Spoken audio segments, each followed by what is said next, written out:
Hello বন্ধুরা, আজকে আমি আপনাদের সামনে একটা মিনি ব্লগ নিয়ে হাজির হয়ে গেছি। আজ রাতের ডিনারে থাকছে ফ্রাইড রাইস, সাথে কষা আলুর দম।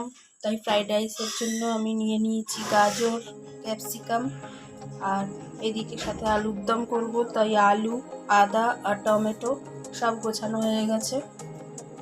এদিকে চাল নিয়ে নিয়েছি। চালটা দেখুন, প্রথমে আমি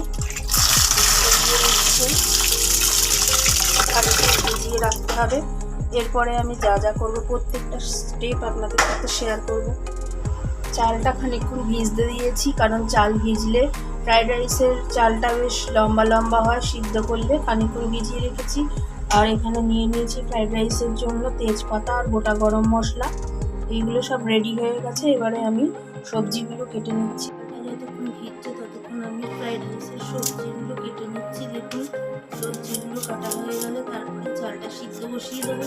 তারপরেই করে ফেলবো আলুর দমটা। আমার ফ্রাইড রাইসের সবজি কাটা কমপ্লিট হয়ে গেছে। এই দেখুন, ফ্রাইড রাইসের সবজি সব কাটা হয়ে গেছে। এবার তাড়াতাড়ি করে জলটা গরম বসিয়ে দিই ভাতের জন্য। জলটা গরম হয়ে গেলেই তার মধ্যে কয়েকটা তেজপাতা আর গোটা গরম মশলা দিয়ে খানিকক্ষণ ফোটাতে হবে, যাতে ফ্লেভারটা খুব ভালো বেরোয়। তারপরে যখন ফ্লেভারটা বেরোবে তখন তার মধ্যে চালটা ছেড়ে দিতে হবে। যতক্ষণ ভাতটা ফুটছে এইদিকে আমি সবজিগুলো ভেজে নিচ্ছি। সবজি ভাজার জন্য আমি সাদা তেল ইউজ করেছি, সাদা তেল, আর তার ভেতরে সামান্য ঘি দিয়ে নিয়েছি। সবজিগুলো ভাজার সময় অবশ্যই একটু নুন আর চিনি দিয়ে দিতে হবে, যাতে সফট হবে, তাড়াতাড়ি ভাজা হয়ে যাবে।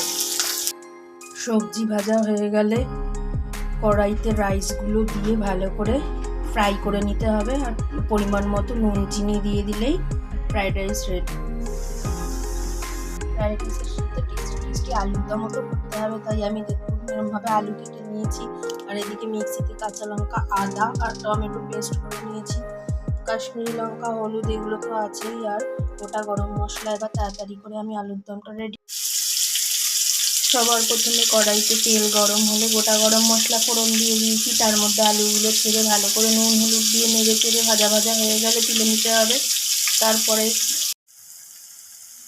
আলুগুলো ভাজা ভাজা হয়ে গেলে তুলে রাখতে হবে। তারপরে কড়াইতে সেই যে তেলটা থাকবে আলু ভাজা, তার ভেতরেই মশলাগুলো দিয়ে ভালো করে আলুগুলো বেশ লাল করে ভাজা ভাজা হয়ে গেলে তুলে রাখতে হবে। তারপরে কড়াইয়ের যে তেলটা থাকবে তার ভেতরেই মিক্সিতে যে পেস্ট করে রাখা মশলাটা ছিল সেইটা দিয়ে তার মধ্যে পরিমাণ মতো নুন, হলুদ, কাশ্মীরি লঙ্কার গুঁড়ো দিয়ে কষিয়ে নিতে হবে। এটা যেহেতু নিরামিষ আলুর দম, তাই আমি পেঁয়াজ রসুনের কোনো ব্যবহার করিনি।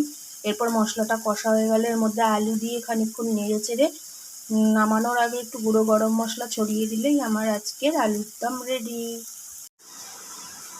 আজকে রাতের ডিনারের এই দেখুন গরম গরম ফ্রাইড রাইস আর কষা আলুর দম, লাল লাল টেস্টি টেস্টি।